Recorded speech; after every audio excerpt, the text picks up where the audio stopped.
नमस्कार। आज हमारे सेशन में हमारे मित्र छत्रपाल साहू जी जुड़े हुए हैं और आज का टॉपिक है कि हम कैसे अपनी जनता को जगाएं, कैसे उन्हें चंद्रगुप्त और सदस्य के शपथ के माध्यम से जो उनके ऊपर आज गुलामी छाई हुई है, जो अंग्रेजों ने 1857 की क्रांति को कुचलने के लिए जो व्यवस्था बनाई थी, हमारे दुष्ट राजनेताओं ने निर्ममता के साथ, बदतमीजी के साथ, द्रोह के साथ अपनी ही देश की जनता के ऊपर गुलामों के नियम कानून थोप के रखे हैं। अब ये समय आ गया है कि हम इन्हें उखाड़ फेंकें, क्योंकि कोई भी देश का अच्छा नेता अपने देशवासियों के ऊपर कभी गुलामों के नियम कानून नहीं थोपता है। और यदि इन दुष्ट राजनेताओं ने, जिन्होंने अंग्रेजों की शर्तों पर सत्ता का हस्तांतरण स्वीकार किया, देश के विभाजन में जानते हुए कि कत्लेआम होगा, सुरक्षा की कोई व्यवस्था नहीं की, दुष्टतापूर्वक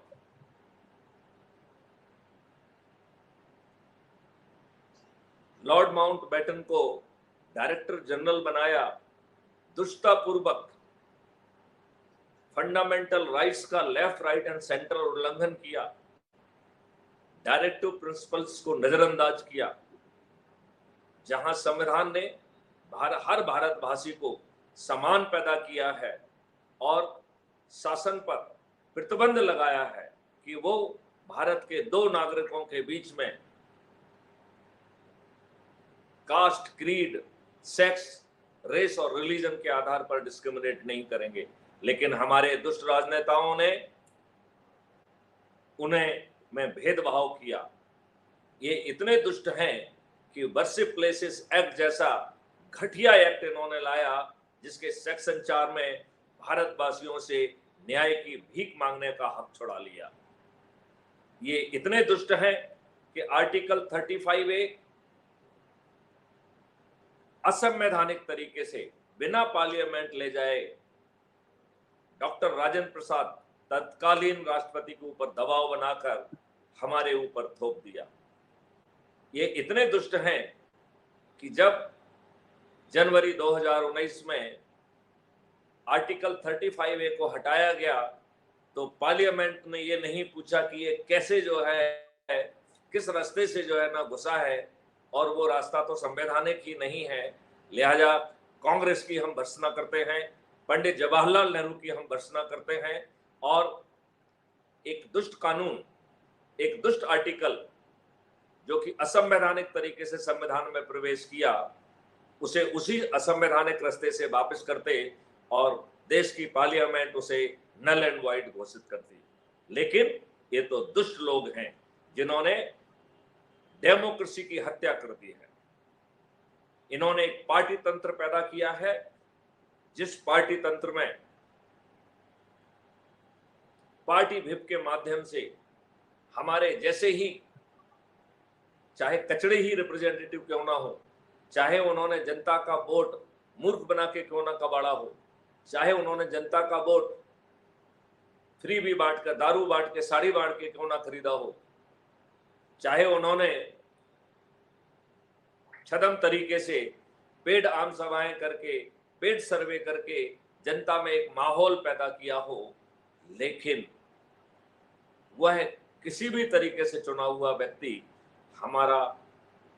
प्रतिनिधित्व करने की क्षमता नहीं रख रहा है। आज इन दुष्ट राजनेताओं ने उसे अपना बंधुआ मजदूर बना दिया है, पार्टी व्हिप से उसका गला रौंद दिया है। अब समय आ गया है कि सभी राजनीतिक पार्टियों के सभी राजनेता पराजित हों।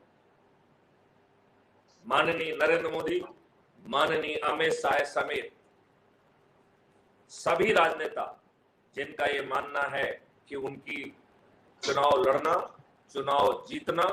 मंत्री और मुख्यमंत्री बनना जिनकी बापौती है, और उनके बाद उनके बच्चों की बापौती है। ऐसे बापौती मानने वाले सभी राजनेता मतदान के पहले अपनी हार स्वीकार करने के लिए विवश होंगे। सुभाष चंद्र बोस जी ने कहा था, तुम मुझे खून दो मैं तुम्हें आजादी दूंगा। मैथिली शरण गुप्त कह रहे हैं, तुम मुझे मिस कॉल दो, मेरा नंबर सेव करो और मैं तुमको लिंक दूंगा, उससे आप जुड़ जाइए, सदस्य की शपथ लीजिए, सदस्य की शपथ का वीडियो बनाकर भेजिए और अपनी शपथ का पालन कर लीजिए। इतने मात्र से मैं तुम्हें महापरिवर्तित भारत दूंगा, जिसमें गुलामों के नियम कानून बदल दिए जाएंगे, जिसमें प्रशासनिक व्यवस्था जो अभी अंग्रेजों की 1857 की क्रांति को कुचलने के लिए बनाई गई थी, वही जो है दुष्ट व्यवस्था पारदर्शी बना दी जाएगी, अकाउंटेबल बना दी जाएगी, संवेदनशील बना दी जाएगी। और केवल इतना ही नहीं, यदि व्यवस्था में बैठे हुए ऊंचे पदों पर बैठे हुए लोग यदि सही निर्णय सही समय पर नहीं लेंगे तो उन्हें लाखों में कंपनसेशन देना होगा। शिक्षा व्यवस्था बदल जाएगी। क्राइम फ्री भारत के एग्रो मॉडल के तहत किसानों की आमदनी 5 गुना और मजदूरों की आमदनी 10 गुना होगी। क्राइम फ्री भारत की रोजगार गारंटी स्कीम के तहत 2029 तक ऐसे गरीब परिवार